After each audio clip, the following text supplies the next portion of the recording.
Welcome to 5 Star Weekly, everyone. This week we take a look back at that devastating loss to FC Dallas, and we preview a tough matchup against the Philadelphia team that'll definitely be looking for revenge. All that and more, coming up.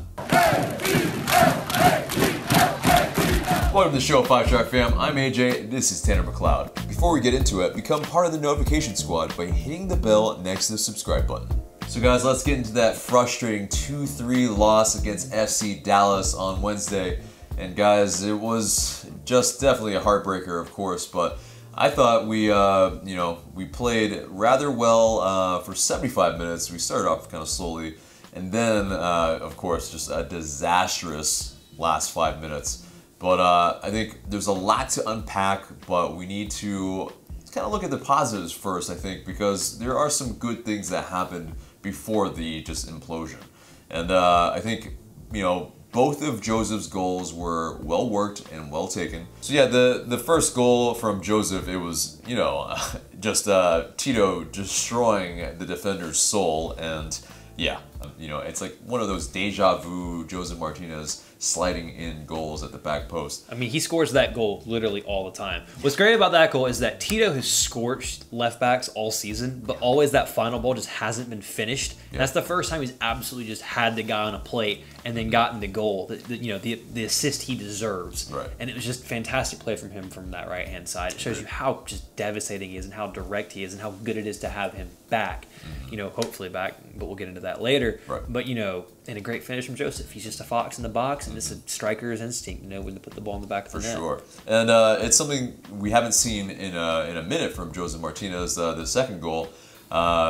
Just a great little tiny ball from Gressel to Miguel Miron, and then puts a beautiful through ball to Josef Martinez, who just, strafes across into space and blasted it with his left foot, which, we really haven't seen it in a minute. I think maybe it was like last July 4th, maybe that he, blasted it like that. And with his left foot, you wouldn't know that his left foot was his weak foot. It was a cool, calm, composed finish, and it was simple play from Atlanta United, which is something I think that I'm really crying out for them to do right now. Sometimes they're too complicated and take way too many touches on the ball. In this case, Gressel sees the pass, sends it, Almiron gets the ball, takes a couple touches, plays a simple ball into Josef, who, as we know, does not need a lot of space to operate and finish, and it's a simple goal. And it's a simple, beautiful goal that I think Atlanta United need to try to play that simple, straightforward ball more often. Yeah, it might get intercepted every now and then, but when teams give you space like that, and it is there for a player like Josef who just knows when to make that run,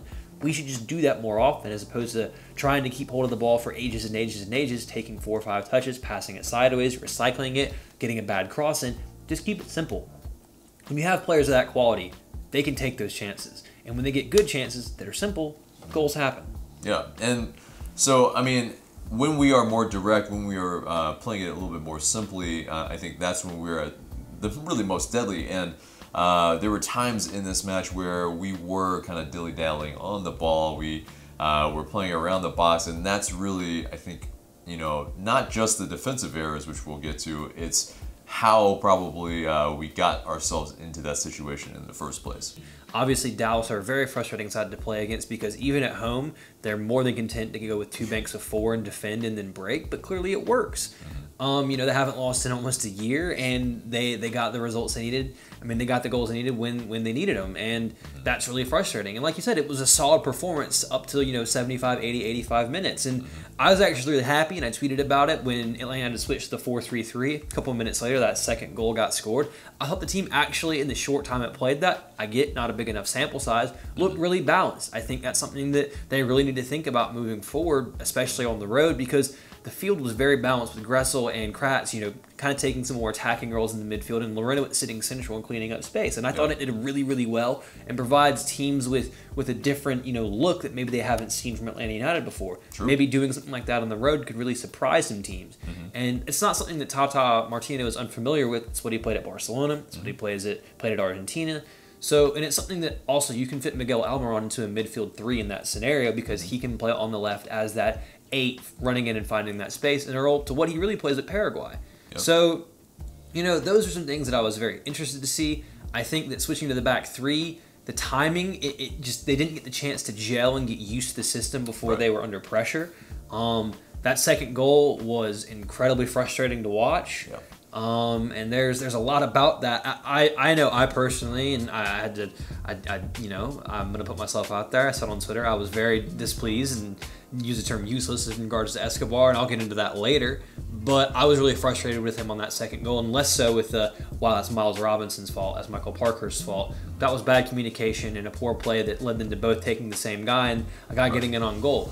But we'll break down that goal specifically later. But it's just like, it's a frustrating collapse for an Atlanta United team that I thought deserved 3 points. I thought they played better than Dallas. I thought Dallas, up till the very, very end of the game, didn't offer too much. Their other goal came from a set piece, which that's one we really couldn't do too much about. Maybe Guzan could have done better with the save. The shot wasn't exactly hit with a lot of pace, and it was near the floor. Yeah. He wanted his wall to jump a little higher. Yeah. It was a frustrating, you know, goal to give up, but it was well taken on that guy's part. But aside from that, Dallas really were offering nothing. Their counterattacks were few and far between. Most of the time, they were dealt with and marshaled up by our back line and, you know, Jeff Larentowicz. But it's just frustrating to see them drop those results. Then you drop that result, but at least they dropped it now, and maybe, you know, they'll learn from that. And you know, there's probably some yelling in the locker room afterwards, but at least they've gotten that. That's probably the first time that's really happened to this team in this team's existence, where they've really had a result and then just thrown it away.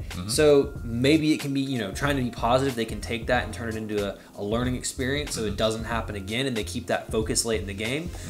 But we'll see. But the problem is that the goals they let in, they're not really goals that, you know, we haven't let up before this season. So it's things that we can work on. No, it's definitely, you know, with this team, we are very leaky against set pieces. It's just, we're probably the worst in the league with that.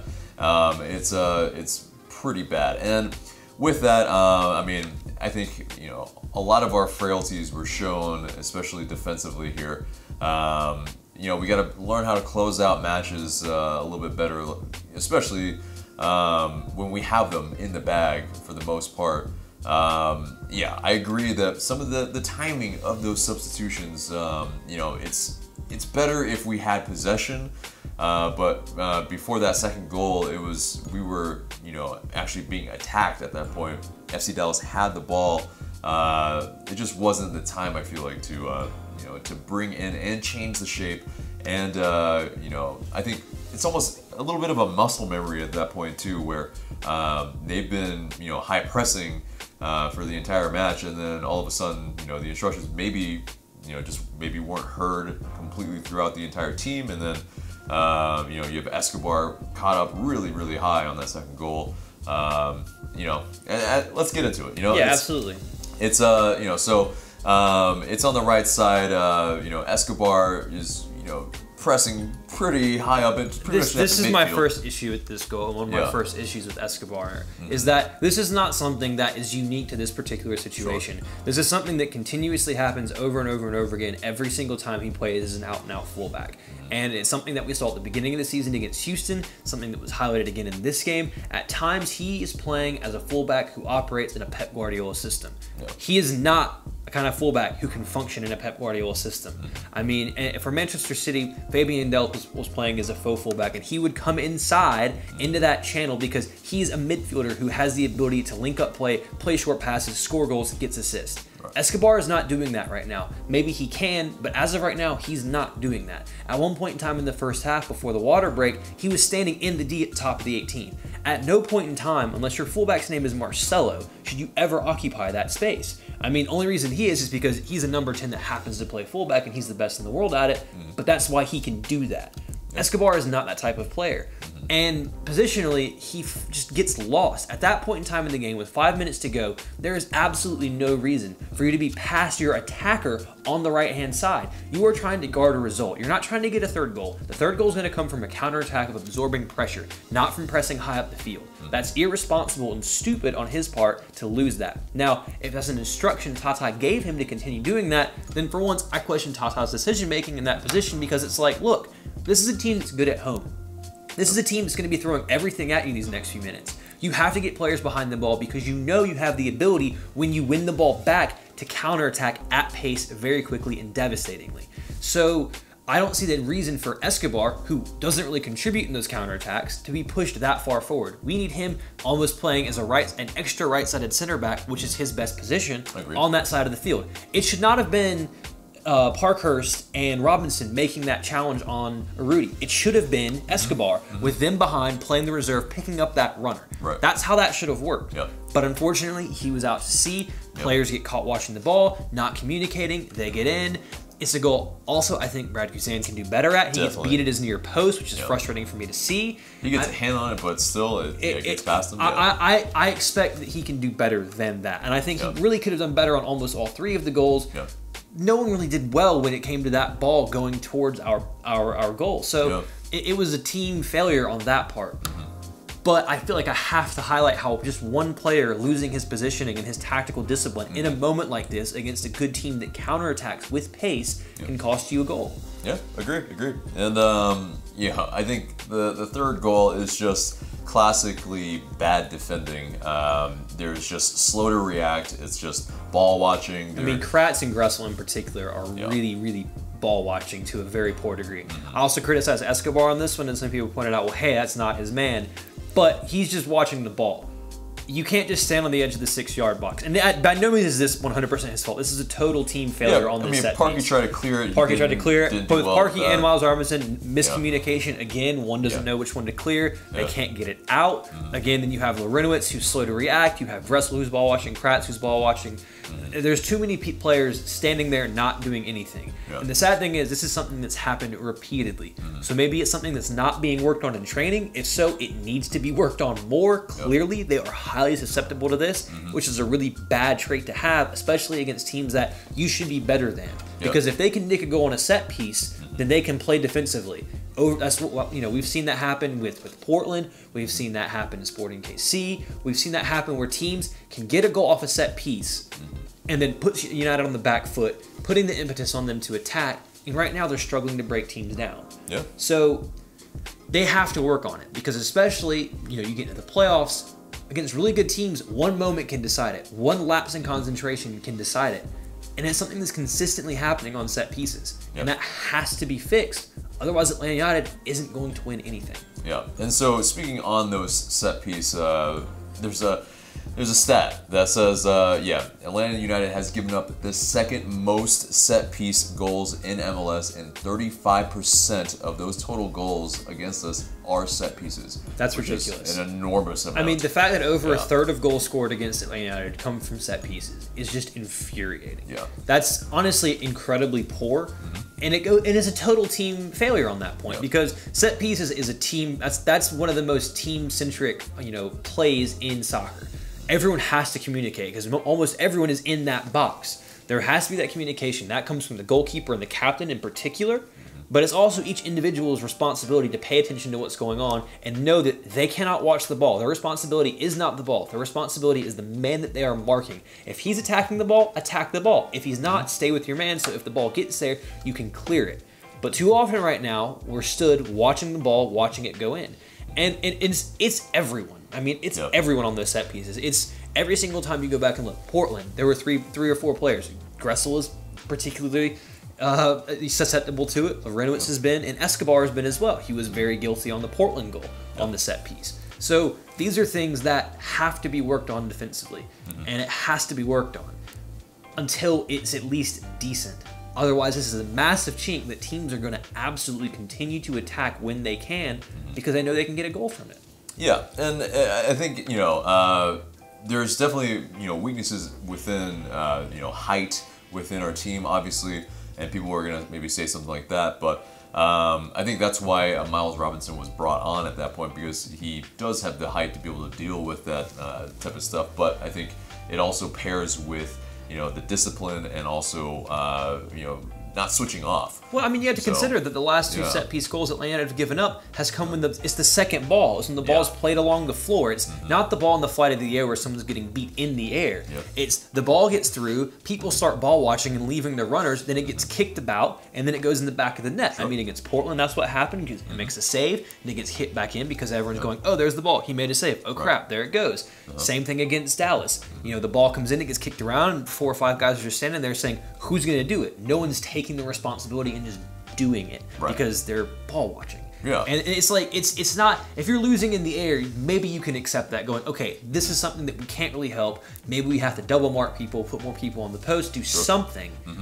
But it's not that. It's a concentration issue. It is. It is completely. And so, you know, we saw a bunch of people maybe like scapegoating Miles Robinson, which I think is completely unfair. Yeah, I think it's way off base here because it's a it's a player that was just brought on. You know, he also is not in the flow of the game. I get that, you know, there is some aspects of you know, our fan base that are people like, you know, you got to throw him in the fire at some point. So he's got to man up and he's got to, you know, learn how to deal with it. But I also think you have to be put in a winning position, though. Exactly. I mean, he's put in a very poor position from the get-go because you're changing your shape for the second time in about 10-12 minutes when you don't have the ball, and he's immediately put under pressure. And I mean, you have to get a touch or two. You know, every professional will say they like a touch or two on the ball to get into the flow of the game, to get into the pace of the game. Coming in as a sub like that at that point in time is very, very difficult.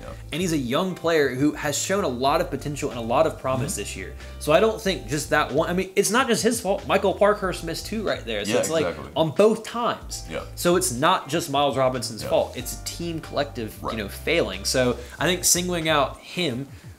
Yes, I get that I might sound a bit hypocritical because I am singling out Escobar, but he has a lot more personal responsibility, having played the whole game, having been in the flow of the game, having known the situation and knowing what's going on, and being ready, as opposed to someone who's just come on with the shape changing, who's also a young and inexperienced. I get they're both young and inexperienced, but it's just like, one's been playing a lot more minutes, one hasn't. One's been on the pitch the whole time, one hasn't. So I think Miles Robinson in particular does not need to be singled out in this case. Especially in his failings, it was multiple people failing at that same time that led to goals being scored. Yeah, and I think it's this too, guys. So, you know, yes, we made a lot of mistakes in this match. Every single team makes mistakes. Every single team has their weaknesses, and this is our weakness, and hopefully they figure out how to shore it up. And if it's a matter of a concentration thing, then I'm okay with that. You know, but because that's something that you can actually, you can actually, I think, fix versus, you know, other being a things. Talent or a height issue, which you can't really bridge that gap. Exactly. And so with that, you know, I think we need to really take the perspective with it in that, yes, guys, you know, these mistakes do happen. It's going to happen, and I think we can get through it. I think the team is going to come hungrier, and they've shown that. I mean, on a loss, they have really shown that you know, they come back hungrier, and you know, they, I think, will against Philadelphia. Oh, absolutely. I mean, this team has shown that, at least my you know, to take a positive out of it. This happened in July. They can learn from it. Their losses so far, they've come back, they've learned from it, they've improved. So if they can take this opportunity, learn from it, I fully expect them, and we'll get into it later, to go out and play Philadelphia and, in my opinion, beat them. You know, but this is where we see the maturity of this team. Will they lose a heartbreaker? Do they stay down, or do they go, no, we're better than that, get up and go again? So, you know, again, it's necessary to make sure not for everyone to start, you know, throwing, you know, their toys out of the pram, because it's the middle of the season.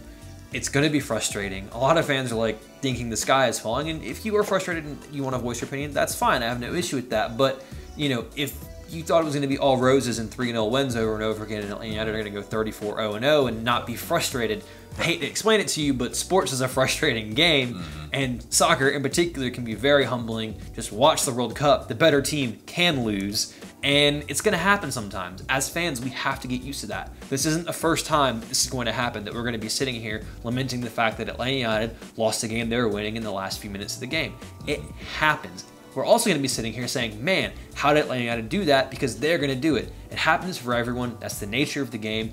This time, we were on the wrong side of the coin. Maybe that means next time, it's our turn to do something good. Yeah. And so after the match, you know, the coach and the players talked about the match and how it really did hurt, because we were up, and, you know, it's that type of game where, you know, we should have gotten the 3 points. But so Tata Martino said, these kinds of losses hurt. They hurt the most when you don't deserve to lose. When the opponents are better than you, it's a different type of feeling, because you know that the team outplayed you. You're able to accept that loss more, even though it still hurts you. In our case, we did everything we could to win, but ended up leaving empty-handed. He also went on to say, we just made errors and lost concentration of the match. We need to talk about the 2 plays that led to the goals. And Gressel had this to say. He said the lesson is that you can't give away a game like that. We fight back in a tough environment, then to give it away, that just can't happen. You do all this work in such a tough environment, in such a tough climate, play a great 85 minutes, to give it away in those last 5 minutes is frustrating and obviously something we'll learn from and have to be better ultimately. Yeah, I think the players know, the coaches know, they know what happened, and you know, I think they'll do everything they can to rectify this type of result that happened.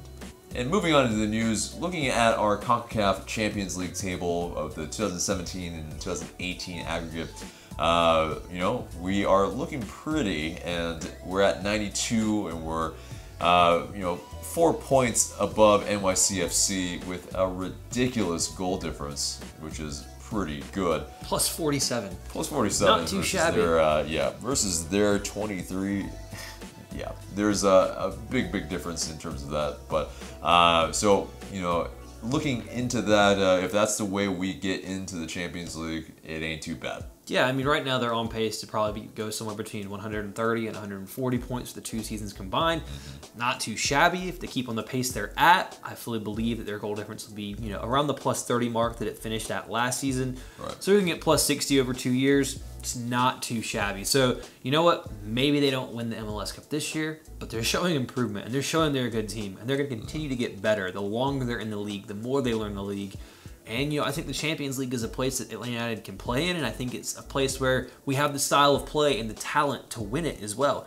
And I want every trophy that, you know, in the cabinet that we can get, and I think it's there to be had for Atlanta United, especially considering that there won't be too many places that have the atmosphere like Atlanta United will have for those matches. You think of the Azteca in Mexico, I think, you know, Mercedes-Benz Stadium can be right there when it comes to the loudness. Obviously, you won't have the atmosphere that you have to deal with at the Azteca, but still, that place, pretty intimidating when it's a packed house. If it's the Champions League, good chance it'll be 70,000 people. Agreed.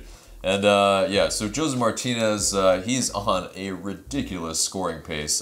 He's scored in 0.89 goals per game. That's nearly a goal a game, and that's just you know. So of course he has scored 17 goals this season already.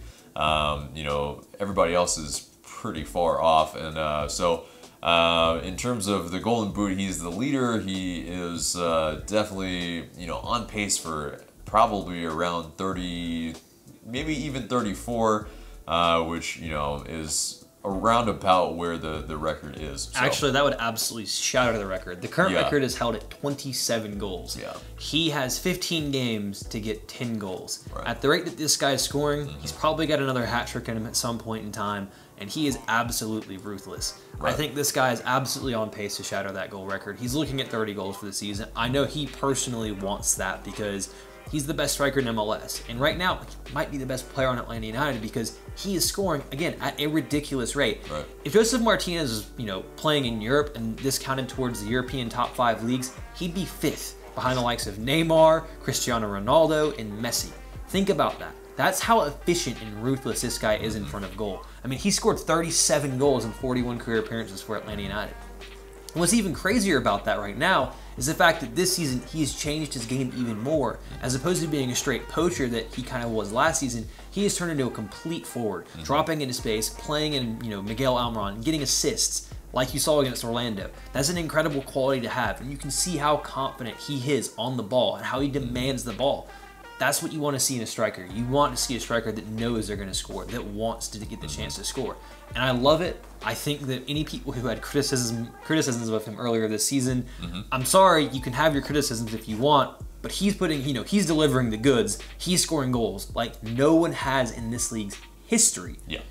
I don't think we're in a place to complain. We should all be thankful that we have Josef Martinez playing for Atlanta United and putting goals in the back of the net. Yeah, and crazier still is that he never played as a sole striker, as an out-and-out striker anywhere else. Like at Torino, he played as a left winger. So this is just insane that Atlanta United, the front office, have uncovered a player like this, and then Tata Martino, put him in this spot to succeed like this. Yeah, really, really insane stuff. But moving on into our injury report, there's not much except for, of course, you have Garza and Nagby out long term. But Tito got a cramp in the game, and it's unknown what his status is, but it seems like it's just that cramp, and so hopefully he still is available for selection on Saturday. But, we shall see. Hopefully it's not more than that, because he's missed so many games already. And you can see the positive influence that he has on this team when he plays. It's a completely different attack with him on the right-hand side. And honestly, it's not shocking he cramped up with the amount of work he was doing. He was actually, in my opinion, tracking back more than Escobar. He's always in a defensive position when Atlanta had to lose the ball. Right. Especially, against Orlando, he tracked back multiple times. Against Portland, he tracked back multiple times. This guy runs his socks off. And in that heat, I'm not shocked he cramped. Hopefully the weather will be a little bit nicer in Philadelphia and he can get in for selection, because they didn't have to really deal with him last time. And I think that, if they can lose their heads one time, once they're dealing with someone running at them, running by them, they might lose their heads again. For sure. And moving on to Atlanta United 2 news. They have signed 18-year-old Honduran international Alessandro Castro. He's a technically gifted midfielder who's pretty versatile and can play multiple positions in midfield, but we signed him from our academy, and that's really, really good, because it's more and more guys coming up from within the organization itself, and that really bodes well. And it also maybe is why a player like Jose Carranza was unfortunately let go, and we talked about it last episode, where he's now with DC United.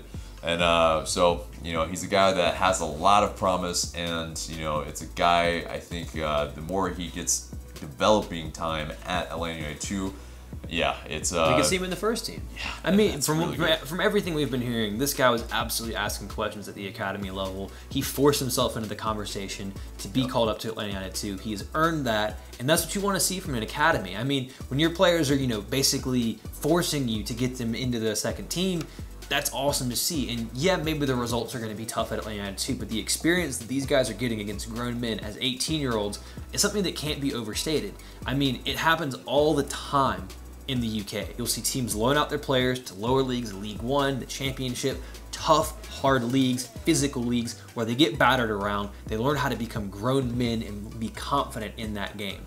And yeah, maybe they're losing, but they're learning and they're getting valuable experience from that, especially when you have academy guys coming through with how money we have already and the confidence and the bright youth prospects that United have. It shows that they plan for the future and they're doing it right. And I'm excited to see a lot of them playing in Mercedes-Benz Stadium, because when you have those homegrown players doing it for you, I mean, you can't be prouder than that. Indeed, indeed. And so we're moving on to the standings. We're still top of the East. We're still on top of the Supporters Shield, but it's getting a little tighter. FC Dallas are now top of the West with that defeat of us. They're really putting the pressure on against us in the Supporters Shield. It's looking like, it's not looking great. I mean, right now New York Red Bull have 3 games in hand and Dallas have 2 games in hand. If both teams win, they will go 4 points clear of Atlanta United in the standings. That's a little bit of a gap, not too much, but honestly, I have no problem with that happening right now. I think maybe this team got a little bit too comfortable going, okay, we're playing okay and we're top of the league, so this can be fine. They see themselves drop out of that top spot, maybe that can motivate them, because honestly, over the last 2 months, I don't think they've been the best team in the league. They haven't been convincing at home, and they've played well on the road, but sometimes they've done enough just to get by. Right. I mean, NYCFC, let's be honest, the fact that they got out of there with a point's pretty impressive. I mean, there's been times where they've gotten a point and maybe they didn't deserve it. They haven't been great. They haven't been dynamic going forward. They've made mistakes at the back and gotten away with them. They're not playing their best football right now. So maybe going out of first place, seeing those teams overtake them, gives them that kick at the backside and helps them realize and play to their potential that we know that they can play at. Right. And, that has to be taken into account that they have not played well. So if we lose first place, that's fine. At the end of the season, I want them to be playing their best football. So right now, I'm not worried about it. I want them to make sure they have home field advantage, for both, the playoffs and potentially MLS Cup, because I'd rather, honestly, as frustrating as a home form would be, I'd rather it be played here than anywhere else because of that fan base. You know it'll be loud, you'll know it'll be intense, and no other stadium can really offer that.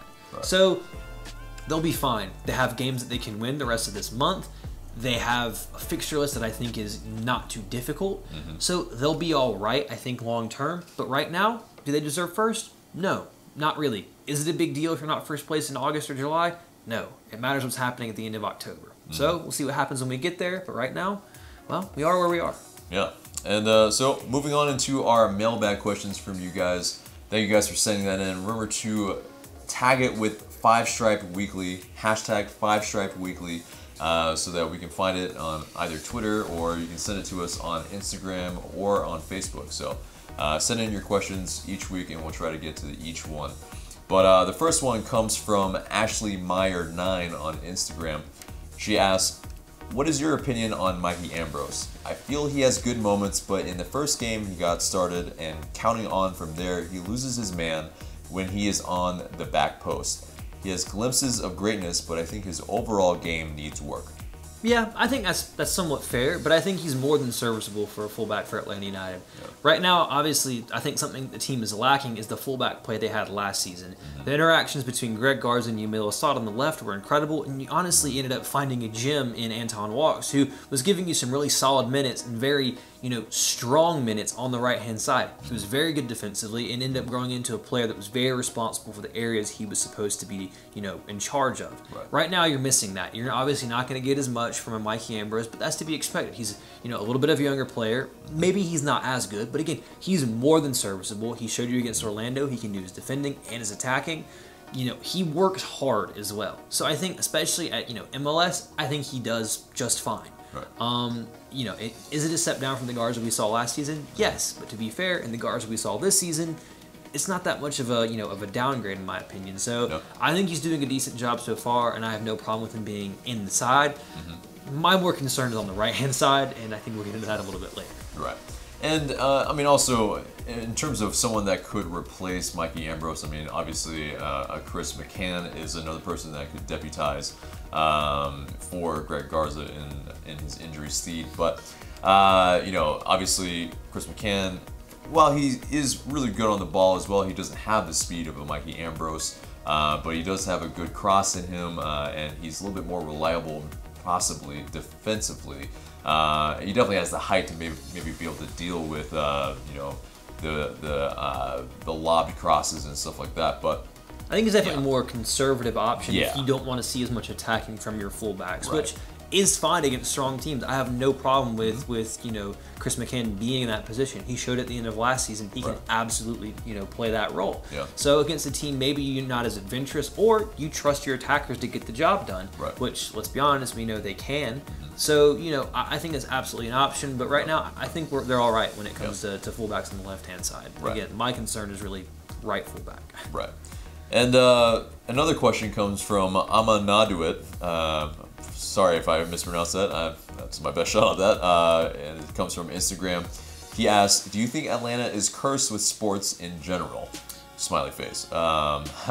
Yeah, this comes up as probably a little bit of a rash reaction to our loss against FC Dallas. But, the question remains. What do you think? For me, I'm actually not from Atlanta. I'm recently moved here, which is why, for me, Atlanta United was perfect. They started, I was here, and I love football. So for me, I'm not a fan of other Atlanta sports teams. So can the Braves be cursed? I don't know. Apparently they won a bunch of divisions in a World Series, and maybe they didn't do anything with it, but that's fine. Baseball's hard to win in. The Falcons, I don't know. They didn't run the ball in the Super Bowl. That's their problem. I wouldn't say they're cursed. So maybe they're cursed. I don't know. I don't care. The only team I care about is Atlanta United, and so far, we're 18 months in, basically, to this team. They haven't done anything yet to show me they're cursed. Cursed is not winning something in 20 years. I fully expect this team can win a trophy with the setup they have, the front office they have, with the academy they have, everything at this club is being done first class and is being done the right way, to the fact that the rest of MLS is looking at this club to see how it's done. They wouldn't be doing that if things weren't going well. We just had a tough loss. It happens. This team's going to win something at some point in time. I'm not ready to throw the tag of cursed on just because we lost a game on the road to the best team in the West. Right. Exactly. And so, you know, in terms of curses, they are meant to be broken. If you look at, you know, a Chicago Cubs, yeah, I mean, how long that happened. England and penalty kicks. England and penalty kicks. They finally kicks, did it. I mean, sure. That's a curse. Yeah. They've never done something. If right. if Atlanta United keep losing in the playoffs on penalty kicks, then I'll go, okay, maybe we're cursed. But we lost one time. It's frustrating. Exactly. This team, they're going to improve. They're going to get better. And you see how rare penalties are? Like, let's be honest. Yeah, the World Cup has them, but most of the time, especially over a two-legged tie, they're not likely because away goals. And in MLS, goals get scored. So, you know, I'm not going to throw that curse tag on him yet. It's far too soon for that. If I'm looking back 20 years from now and we still haven't won anything, then maybe I will. But again, I don't think that's going to happen. Look at how this team's doing things. Everything's going to be all right. Relax and steal something from the Philadelphia 76ers. Trust the process with this team because you see what's going on. It's going to yield results. We're going to be all right. And moving on to another Philadelphia team, we have our match preview now for our match against Philadelphia Union. It's at 7 on Saturday at Talon Energy Stadium. And I think, you know, it's a team that could surprise us. They, you know, they definitely have a vendetta against us. They, obviously, you know, our previous match against them was a 3-1 win, and we saw, you know, 2 of their players go out in one single kind of moment of madness. Yeah, is moment the best of way to describe it. Really, it really has to be that. And the player Haris Maduyanin, and he. Very curiously, he lost his shit. Yeah, let's just be real. Exactly. And curiously, they signed him to an extension. They announced that this week, you know, before this match, which is very peculiar timing. But either way, you know, it's a team that I feel like you know, we have the advantage against, even though we're playing against them at their home, but. I mean, they're a team that they're not great. They're sitting in 8th place. They just got absolutely shellacked on the road by an LAFC team missing their best player. Yeah. I mean, so they're obvious. I think they're going to come into this match wanting revenge. They're going to be focused on beating Atlanta United. We were playing well. We didn't deserve to lose last time until the ref took it out of our hands. Yada, whatever they want to say. Here's my take on that. I think that because of that, they're going to be aggressive. I think they're going to attack Atlanta United, which is exactly what this team wants to happen to them. Atlanta United also just lost a game, but more of a fashion where they're going to be mad at themselves and know they can play better. They're not concerned about Philadelphia being, oh, well, we have to play this team again because they want revenge. They're just focused on winning because that's how Atlanta United function. Philadelphia, I think, will be more focused on beating Atlanta United, especially considering they just lost a game as well. I think they're going to be aggressive. I think they're going to open up, and I think that's going to ultimately be their demise. Because especially if Tito Villalba plays, someone they did not have to deal with last time, they don't have the pace. I don't think they have the discipline to deal with that attack, especially on the counter, especially at pace. And I think that's what's going to happen. I think Atlanta United will take their opportunities and pick them apart because if you attack Atlanta United and you give them space, look at what happens. And I think they'll either be angry enough or see the red mist enough or stupid enough to do that. And I think that's how Atlanta United are going to approach it, and they're going to attack them and get the space that they crave. Yeah, and also after an Atlanta United loss, this team has been really, really good. I mean, we're 5-2-3 in terms of wins, draws, and losses after a loss all time. And we're also 2 wins, 0 draws, and 1 loss against after a loss. And so this season, so really, really good. You know, we respond very well after a loss, and I fully expect this team to actually do so. Now, in terms of their statistical leaders, their midfielder Borik Dekal is doing bits for them. He's scored 5 goals. He's had 6 assists. He's a very key player for them, and yeah, he's a guy that you know, we have to look really closely.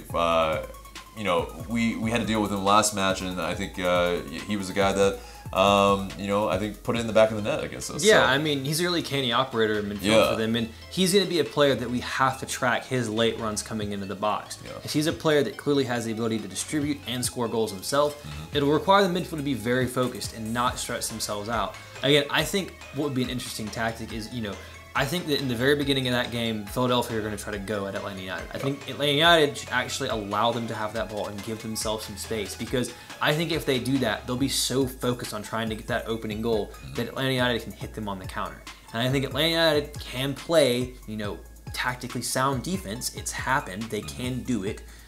They just, need to execute more. And obviously that's going to be a focus of their training sessions leading up to this game. They're going to want to defend better. That will be exactly what they're focused on, so that what we just saw against Dallas doesn't happen again.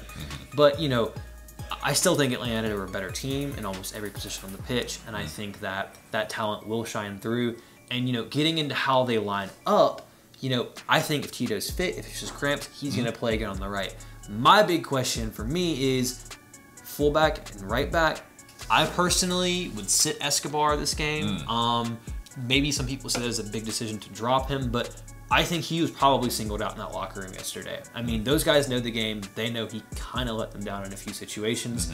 And I think that a Philadelphia team that can be had. I've said it before, I think that Julian Gressel can play right back. So far, he's shown that wherever you put him, he can play. He showed me earlier in the season as a right wing back that he works really hard. Yes, maybe defensively he is not that great at times, but positionally he knows what he's doing. Offensively, I can only imagine what him overlapping with Tito would be like, because the directness of Tito running at defenders and the ability for Julian Gressel to get crosses into the box, he has almost seven assists already this season. Most of them, and if not all of them, have come off crosses. He's developed into an incredible crosser of the ball, and he also has the ability to track back and defend, and he doesn't lose himself positionally when he's tasked with playing on that right-hand side. I would toy with the idea, see what happens, and it's not... Escobar, I think, plays more when he's restricted, plays better, I should say, when he's restricted to being a right center back in a back three. Right now, I think he's a bit, susceptible and a bit of a liability. And I don't think it's a problem in the middle of the season to try a separate idea. And I think that also Kevin Kratz can give you a bit more of a base in midfield to play simple passes to help sort of counterattack that maybe you want to see against a team like Philadelphia that can be overly aggressive. So that's my personal opinion on what we should do lineup-wise, but it wouldn't shock me if you see the exact same 11 from Tata that played against Dallas. Yeah, and I think that's what I expect. If Tito is lacking a little bit in his fitness, then I think Gressel does come in on the right. He's our most likely other option on the right, but getting back to your Gressel at right back thing, and maybe sitting Escobar, I still think it's a little too early yet for that. I think it would be a huge knock in his confidence, especially we just brought him in this year to play that role. It maybe is just it's too early to really do that to a player, especially even after that type of result where, maybe it was his fault and maybe the players and the coaches, got into him about it. But if it were the case, you got to give him the chance to rectify the situation. And I feel like that's his position that, it's his to lose. And I don't think it's quite yet where he's lost the position. Yes, he's continually out of position, but I think it's one of those type of things where it's coachable. It's not where it's just completely, lost on it. And so with that, if Gressel is at right back, is at right mid, it just depends on the fitness of Tito, I feel like. And so if he is, not fit and has to come off the bench, then, I don't think you have any other option than to play him. Which is fine because, then you have Gressel, he'll at least track back like Tito does. Yeah. For me, I think that it's actually might not be the worst idea to drop him now because it's not the business into the season and it's not a big game. This was a massive match and you drop him for that. That's what sends a statement. In my opinion, I think maybe you can take him out of the firing line a little bit where he's struggled, in my opinion. I think Atlanta United have gotten lucky because there were chances against Portland, there were chances against Orlando where this team could have been had because of his poor positioning. Thankfully, they've been good enough. LGP and Parkey have been good enough. Lorenowitz has been an absolute boss to be able to get back. But there are chances over and over again in games where he is left exposed. His yellow card against Dallas, especially yesterday, he's trying to get back and he fouls a guy unnecessarily off the ball because he can't get into position. It's happening constantly where if you look to, to Parkey's right, his right, our left when we're watching it, he is, over and over again left exposed. And for me, it's been happening far too much when they play a back four right now that teams are going to start seeing that. They're going to exploit it. If they have a good manager, they're going to go after that because they know what's going to happen. And for me, I think that you experiment because it's still the middle of the season. It's not an important game in a sense. I mean, every game is important, but it's not a big rival. I think you should try it at some point in time, in my opinion, just because he hasn't gotten the message yet. And he's been doing it over and over again, and he hasn't learned. Maybe him sitting one game will help him, and he comes back in at home against the Seattle side that aren't very good. I think he should at least be thought about and tried because for me, again, I think he's been a liability that just hasn't been, taken yet. And it was yesterday. So I'm worried about what type of message that sends to the rest of the players and the team when, it's pretty much scapegoating just him if he's the only person that is changed in that lineup. I mean, I don't think so, though. And the fact that, players get dropped all the time. It happens. And if you're a good player, you'll take it and you'll be motivated to get your spot back. And you're right. I think that is his spot on the team. Maybe he just needs reminding of the fact that he has a job to do there. And if he's going out to sea every time, there's repercussions for that. Because if he's not taught that lesson, he's going to continue to make the same mistakes over and over and over again. Yes, he's new. Yes, he's young. Yes, he has potential. But every player in the world has been dropped. Messi has been dropped. Ronaldo has been dropped. They have to learn at some point in time. And if it's a game in the middle of July against a team you should beat, it's not as much of a big deal for me as if, oh, it's Orlando, or oh, it's Red Bull, oh, it's NYCFC. This is a big game. I'm dropping just you because you had a bag. This isn't a game that I think it's like, oh no, he got dropped against Philadelphia. We won't even talk about it come 3 months from now if he got dropped against a team like this, which is why I think it's a good opportunity to try it because it at least maybe reminds him you have to play well, you have to do a job, you have to pay attention, otherwise you're not going to play. And he goes, okay, maybe that's what gets him reined in and gets him focused because can he do the job? He's shown the potential. Yes, he can do it. But right now, he's struggling a little bit. And I don't think that a guy like Tata isn't just going to do something just for the sake of doing it. He's a father figure to most of these players, and he'll explain it to him. Every player, again, has been dropped. Sir Alex Ferguson was notorious for dropping players and coming up with reasons that they couldn't even understand as to why they got dropped. So if Tata's as good of a man manager we think he is, I'm not worried about him dropping a player and it sending a bad message to the rest of the locker room because a player had a bad game. It happens. A player isn't playing the way they should. It happens. They get better when something bad happens sometimes. Maybe you go carrot, maybe you go stick. I think right now, Escobar might need a little bit of stick for us to see the best of him. And no, it is interesting because, he apparently has known Franco Escobar since he was 8 years old at Newell's Old Boys, and that's why he knew who to bring in when he wanted a right back or a right center back. And so maybe he does have that type of rapport with him that he can, get in his ear and say, listen, I'm going to sit you for this one, and this is why. I want you to be able to work on this, and or maybe just not tell him anything at all, and the relationship still would be fine. So, I think that Escobar will get dropped at some point in time in his career. And if getting dropped for one game against Philadelphia on the road hurts a guy's confidence or something to a degree that they struggle to perform, then at that point I question that player's professionalism. Because you got to be able to, when you get knocked down, you got to be able to get back up and keep going. So again, long term, he might be fine. But right now, I really take issue with him playing the way he's playing and us kind of suffering potentially for his mistakes. And I think, he can do well. We've seen him play well in a back three. He's shown the potential. But, sometimes you just got to make changes. But, to move on from that, though, I still feel comfortable about this game. And, prediction-wise, where are you leaning on this? I think, since it is a game that we will, look to rectify the past result, and we have done well with the subsequent game that comes. I think it's also if Tito is out, I wonder where maybe that dynamic is really going to come from per se.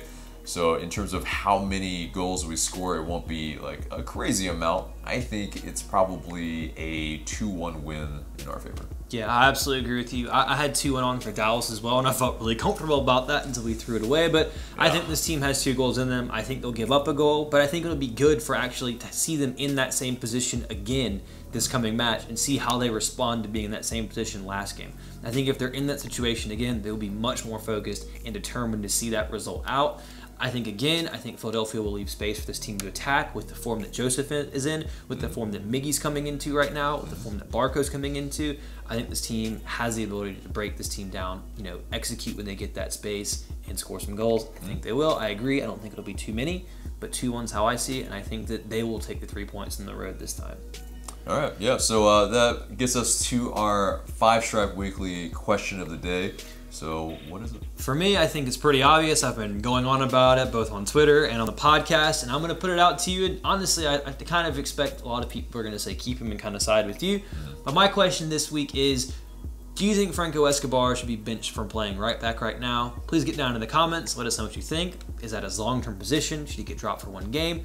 Just let us know what you think about this player, because I think his performances need to be talked about. And I'm curious to see what the rest of you guys have to say.